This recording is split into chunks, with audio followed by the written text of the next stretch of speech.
ಬ್ರೇಕ್ನ ನಂತರ ನಾನು ಕಾರ್ಯಕ್ರಮಕ್ಕೆ ಮತ್ತೆ ಸ್ವಾಗತ.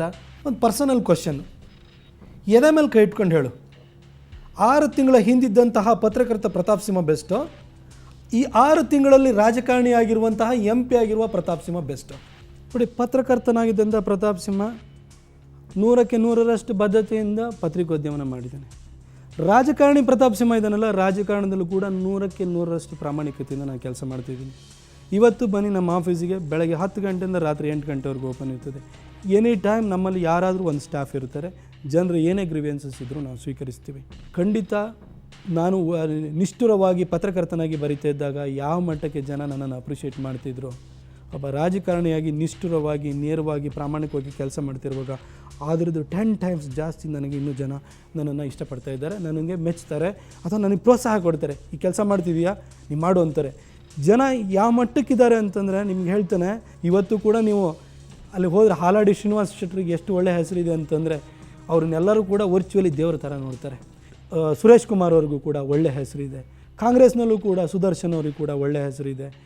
ಒಳ್ಳೆತನಕ್ಕೆ ಬೆಲೆ ಇದ್ದೇ ಇದೆ, ಇಲ್ಲ ಅಂತ ಹೇಳೋಕ್ಕಾಗೋದಿಲ್ಲ. ಹಿಂದಿನವರು ಕೂಡ ತುಂಬ ಜನನ ನಾವು ನೆನಪು ಮಾಡ್ಕೊಳ್ಳೋಂಥದ್ದು ಕೂಡ ಅವ್ರು ಒಳ್ಳೆತನದಿಂದ ನೆನಪುಗಳು. ಅವರನ್ನು ನಾವು ಆದರ್ಶವಾಗಿ ಇಟ್ಕೊಂಡು ಮುಂದುವರಿಬೋದು. ಕೇಂದ್ರದಲ್ಲಿ ನಿಮ್ಮ ಸರ್ಕಾರ ಇರ್ಬೋದು, ಆದರೆ ರಾಜ್ಯದಲ್ಲಿ ನೀನೊಬ್ಬ ವಿರೋಧ ಪಕ್ಷದ ಸಂಸದ.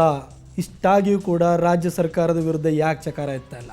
ನನಗೆ ಮುಖ್ಯಮಂತ್ರಿಯವ್ರ ಬಗ್ಗೆಯೂ ಕೂಡ ನನಗೆ ಗೌರವ ಇದೆ, ವೈಯಕ್ತಿಕವಾಗಿ ಗೌರವ ಇದೆ. ಯಾಕೆ ಅಂತಂದರೆ ನಾನು ಪತ್ರಕರ್ತನಾಗಿದ್ದಾಗ ಅವ್ರನ್ನ ಮೆಚ್ಚಿ ಬರೆದಿದ್ದೀನಿ. ನಾನು ಅವರು ಮುಖ್ಯಮಂತ್ರಿ ಆದಮೇಲೆ ಅಚಾತುರ್ಯಗಳಾಗಿರ್ಬೋದು, ಅದನ್ನು ಟೀಕೆ ಮಾಡೋ ಸಂದರ್ಭ ಬಂದಾಗಲೇ ನಾನು ಆ ಅತ್ಯಾಚಾರ ಪ್ರಕರಣಗಳು ನಡೆದಾಗ ಅವ್ರನ್ನ ಟೀಕೆ ಮಾಡಿದ್ದೀನಿ. ನಾನು ಯಾವುದೋ ಒಂದು ವರ್ಗಕ್ಕೆ ಮಾತ್ರ ಅವರು ಸವಲತ್ತುಗಳನ್ನು ಕಲ್ಪಿಸಿಕೊಡೋದನ್ನು ಕೂಡ ಟೀಕೆ ಮಾಡಿದ್ದೀನಿ. ಹಾಗಂತ ದಿನಾ ಟೀಕೆ ಮಾಡೋವಂಥದ್ದು, ದಿನಾ ಒಂದು ಪೇಪರ್ದು ನ್ಯೂಸ್ ಪ್ರಿಂಟನ್ನು ಹಾಳು ಮಾಡೋವಂಥದ್ದು, ಆ ಕೆಲಸನ ನಾನು ಖಂಡಿತ ಮಾಡ್ತಾಯಿಲ್ಲ, ಮಾಡೋದು ಇಲ್ಲ. ಮತ್ತು ನಾನು ಗೆದ್ದ ಸಂದರ್ಭದಲ್ಲಿ ಹೇಳಿದ್ದೆ, ಇನ್ನು 2019ವರೆಗೂ ಅಂದರೆ ಮುಂದಿನ ಚುನಾವಣೆ ಡಿಕ್ಲೇರ್ ಆಗೋವರೆಗೂ ನಾನು ರಾಜಕಾರಣ ಮಾಡಲ್ಲ, ಮುಂದೆ ಏನಿದ್ರು ಅಭಿವೃದ್ಧಿ ಕಾರ್ಯ ಅಷ್ಟೇ ಅಂತ ಹೇಳಿದ್ದೆ. ಎಲೆಕ್ಷನ್ ಟೈಮಲ್ಲಿ DC ಆಫೀಸ್ ಎದುರುಗಡೆ ಕೂತ್ಕೊಂಡು ಮುಖ್ಯಮಂತ್ರಿ ವಿರುದ್ಧ ಪ್ರೊಟೆಸ್ಟ್ ಮಾಡಿದ್ದೆ. ಗೆದ್ದ ನಂತರ ಪ್ರತಾಪ್ ಸಿಂಹ ಹೋಗಿ ಮುಖ್ಯಮಂತ್ರಿ ಕಾಲಿಗೆ ಬಿದ್ರಲ್ಲ, ಏನಿದ್ರ ಅರ್ಥ, ಏನಿದ್ರ ಮರ್ಮ? ಈ ಪ್ರಶ್ನೆ ಬಹಳ ಜನ ಕೇಳಿದ್ದಾರೆ. ಬಹಳ ಜನಕ್ಕೆ ಸಿಟ್ಟು ಬಂದುಬಿಡ್ತು. ನೋಡಿ, ನೀವೇನು ಸಂಘ ಅಂತ ಹೇಳ್ತೀರಿ, ನಾನು RSS ಹಿನ್ನೆಲೆ ಅಂತ ಹೇಳ್ತೀನಲ್ಲ, RSSನಲ್ಲಿ ಯಾರೇ ಹಿರಿಯರು ಬಂದಾಗಲೂ ಕೂಡ ಅವ್ರನ್ನ ಪಾದವನ್ನು ಮುಟ್ಟಿ ನಾವು ನಮಸ್ಕರಿಸ್ತೀವಿ. ನಾವು ಅಂಥ ಒಂದು ಸಂಸ್ಕಾರನ ನಮಗೆ ಸಂಘದಲ್ಲಿ ಕೊಟ್ಟಿದ್ದಾರೆ. ಅದನ್ನು ಇವರು ನಾನು ಮೈಸೂರು ಮತ್ತು ಕೊಡಗಿನ ಸುಮಾರು 17,41,000 ಜನ ವೋಟರ್ಸ್ ಅಥವಾ 29 ಲಕ್ಷ ಒಟ್ಟಾರೆ ಜನಸಂಖ್ಯೆಯನ್ನು ಪ್ರತಿನಿಧಿಸುವಂಥ ಒಬ್ಬ ಸಂಸದನೇ ಇರ್ಬೋದು. ಅವರು 6 ಕೋಟಿ ಜನರನ್ನು ಪ್ರತಿನಿಧಿಸುವಂಥ ಒಬ್ಬರು ಮುಖ್ಯಮಂತ್ರಿ, ಹಿರಿಯರು, ರಾಜಕೀಯದಲ್ಲಿ ಅನುಭವ ಇರೋವಂಥವ್ರು.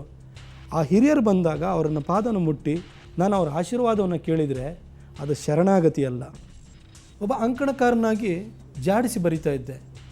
ಆದರೆ MP ಆದ ನಂತರ ನಿನ್ನನ್ನು ಆ ಸ್ಥಾನಕ್ಕೆ ಕೊಂಡೋದಂತಹ ಅಂಕಣ ಬರಹವನ್ನೇ ಯಾಕೆ ಮರೆತುಬಿಟ್ಟೆ? ರಾಜಕಾರಣಕ್ಕೆ ಬಂದಾದಮೇಲೆ ಏನಾಗಿದೆ ಅಂತಂದರೆ, ಬರವಣಿಗೆ ಮಾಡೋದಕ್ಕೆ ಟೈಮ್ ಇರಲಿ, ಪ್ರತಿದಿನ ನನ್ನ ಹೆಂಡತಿ ನನ್ನ ಮಗು ಜೊತೆ ಅರ್ಧ ಗಂಟೆ ಕಾಲ ಕಳೆಯೋ ಕೂಡ ಟೈಮ್ ಇಲ್ಲ. ಒಂದು ಲೇಖನವನ್ನು ಬರೀಬೇಕು ಅಂದರೆ ಸಾಕಷ್ಟು ಪೂರ್ವ ತಯಾರಿಗಳು ಬೇಕಾಗುತ್ತೆ. ಆ ಪೂರ್ವ ತಯಾರಿ ಮಾಡುವಂಥ ನನಗೆ ಕಾಲಾವಕಾಶ ನನಗೆ ಸಿಗ್ತಾ ಇಲ್ಲ. ಅದರಿಂದಾಗಿ ನಾನು ಲೇಖನವನ್ನು ಬರೀತಿಲ್ಲ. ಅಟ್ ದ ಸೇಮ್ ಟೈಮ್ ಇನ್ನೂ ಒಂದು ಸಮಸ್ಯೆ ಏನು ಅಂತಂದರೆ, ಒಬ್ಬ ಪತ್ರಕರ್ತನಾಗಿದ್ದಾಗ ನನಗೆ ಆಬ್ಸಲ್ಯೂಟ್ ಫ್ರೀಡಮ್ ಇತ್ತು. ವಿಶ್ವೇಶ್ವರ ಭಟ್ರು ನನಗೆ ಅಂತಹ ಒಂದು ಸ್ವಾತಂತ್ರ್ಯವನ್ನು ಕೊಟ್ಟಿದ್ದರು. ಆದರೆ ಒಬ್ಬ ರಾಜಕಾರಣಿಯಾಗಿ ಒಂದು ಪಕ್ಷದ ಚೌಕಟ್ಟಿಗೆ ಒಳಪಟ್ಟಾದ ನಂತರ ನಾನು ಆ ಪಕ್ಷವನ್ನು ಬಿಟ್ಟು ಉಳಿದೆಲ್ಲ ಪಕ್ಷಗಳನ್ನು ಟೀಕೆ ಮಾಡಬೇಕಾಗ್ತದೆ. ಆ ಎಲ್ಲ ಪಕ್ಷಗಳನ್ನು ಟೀಕೆ ಮಾಡಿ ನಮ್ಮ ಪಕ್ಷದಲ್ಲಿ ಅಚಾತುರ್ಯಗಳಾದಾಗ ನಾನು ಟೀಕೆ ಮಾಡಲಿಲ್ಲ ಅಂತಂದರೆ, ಪ್ರತಾಪ್ ಸಿಂಹ ನೋಡು ರೈಟರ್ ಆಗಿದ್ದಾಗ ಹೀಗೆ ನೇರವಾಗಿ ಬರೀತಾ ಇದ್ದ, ರಾಜಕಾರಣಿ ಆದಮೇಲೆ ಬದಲಾಗ್ಬಿಟ್ಟ ಅಂತಾರೆ. ಅವರು ನನ್ನ ಅನಿವಾರ್ಯತೆಯನ್ನು ಕೂಡ ಅರ್ಥ ಮಾಡ್ಕೊಳ್ಬೇಕು. ಹಾಗಾಗಿ ಈ ರೀತಿ ಒಂದು ನನಗೂ ಕೂಡ ಒಂಥರ ಪ್ರಾಣ ಸಂಕಟದ ಸ್ಥಿತಿಯಲ್ಲಿದ್ದೀನಿ. ಬಹಳ ನೇರವಾಗಿ ನಾನು ಹೇಳ್ತಾ ಇದ್ದೀನಿ. ಲಾಸ್ಟ್ ಕ್ವಶನ್, ನಿನ್ನ ಬುದ್ಧಿವಂತಿಕೆನ ಸೈಡಿಗಿಟ್ಟು ಅಂತರಂಗದಿಂದ ಮಾತಾಡು. ಪತ್ರಕರ್ತನಾಗಿ ಒಳ್ಳೆಯ ಸಂಬಳ ತಗೊಂಡು ಚೆನ್ನಾಗಿದ್ದೆ, ಇದ್ದಕ್ಕಿದ್ದಾಗ ರಾಜಕಾರಣಕ್ಕೆ ಬಂದೆ, MP ಆದೆ. ನಿನ್ನ ನಿಜವಾದ ಗುರಿ ಏನು? CM ಆಗಬೇಕು ಅಂತ ಏನಾದ್ರು ಮನಸ್ಸಲ್ಲಿದೆಯಾ? ನಾನು 2019 ಆಚೆಗಿನ ಪೊಲಿಟಿಕ್ಸನ್ನು ಯೋಚನೆ ಮಾಡ್ತಿಲ್ಲ. CM ಆಗೋ ಕನಸು ಬಿಟ್ಬಿಡಿ. 2019 ನಂತರ ನಾನು ರಾಜಕಾರಣದ ಯೋಚನೆ ಮಾಡ್ತಿಲ್ಲ. 2019ವರೆಗೂ ಪ್ರಾಮಾಣಿಕವಾಗಿ ಕೆಲಸ ಮಾಡಬೇಕು, ಜನರು ಕೆಲಸ ಮಾಡಬೇಕು.